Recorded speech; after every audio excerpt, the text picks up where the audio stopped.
Corporate schools కు దీటుగా ప్రభుత్వ పాఠశాలలో అత్యాధునిక సౌకర్యాలతో ఉన్నత విద్యార్హతలు కల ఉపాధ్యాయులతో నగరపాలక సంస్థ పాఠశాలలో ఉత్తమ విద్యను అందిస్తున్నామని ప్రతి ఒక్కరూ తమ పిల్లలను ప్రభుత్వ స్కూల్స్ లో చేర్పించాలని Ramanayyapeta model primary school HM Subbarao కోరారు. నగరపాలక మోడల్ ప్రైమరీ స్కూల్ రమణయ్యపేట ఆధ్వర్యంలో బడి పిలుస్తుంది ఎన్రోల్మెంట్ డ్రైవ్ లో భాగంగా ప్రధానోపాధ్యాయులు సిహెచ్ సుబ్బారావు ఆధ్వర్యంలో ర్యాలీ నిర్వహించడం జరిగింది.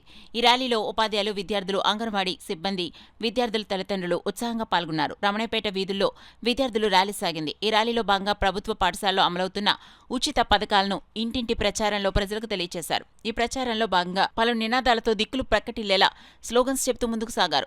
బడి బాల్యానికి భరోసా, మన ఊరి బడి, మన పాలిట గుడి, బడికి పంపుతాం, బాధ్యతగా ఉందాం, సర్కారు చదువు సంపూర్ణ వెలుగు, రండి బడికి వెళ్దాం, ప్రగతికి చదువే మన ఆయుధం, జ్ఞానమే మన లక్ష్యం అంటూ నినాదాలు చేశారు. ఈ కార్యక్రమంలో భాగంగా పలు విద్యార్థులను పాఠశాలలో చేర్చుకోవడం జరిగింది. కార్యక్రమంలో విద్యా కమిటీ సభ్యురాలు రమ, అంగన్వాడీ టీచర్లు వెంకటలక్ష్మి, పావని, వీరగని, దుర్గాదేవి, పాఠశాల సిబ్బంది, ఉపాధ్యాయులు, విద్యార్థుల తల్లిదండ్రులు పాల్గొన్నారు.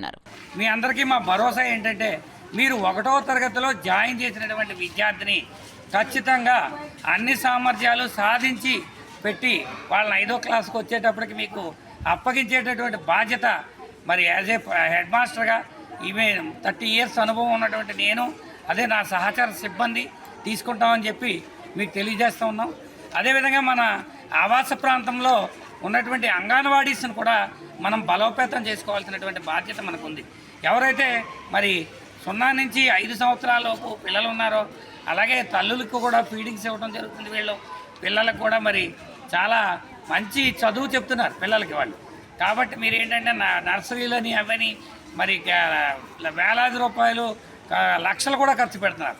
ఖర్చు పెట్టి వాళ్ళని ప్రైవేటు స్కూల్స్లో వేయడం వల్ల మరి మీ పిల్లలకి 10వ తరగతి తర్వాత ఖర్చు పెట్టడానికి డబ్బులే ఉండవు. రేపు పొద్దున ఎడ్యుకేషన్ వాళ్ళకి ఎలా ఖర్చు పెడతారో అది మీరే ఆలోచించుకోండి. ప్రభుత్వ పాఠశాలను బలోపేతం చేయండి, మీ తోడ్పాటును అందించండి. మరి అది వార్డులో ఉన్న ప్రజలు, తల్లిదండ్రులు అందరూ కూడా గమనించి మీ పిల్లల్ని, మీ చిన్నారుల్ని ప్రభుత్వ పాఠశాలలోనూ అంగన్వాడీస్లో కూడా చేర్చాలని చెప్పి మీ అందరికీ తెలియజేస్తున్నాను.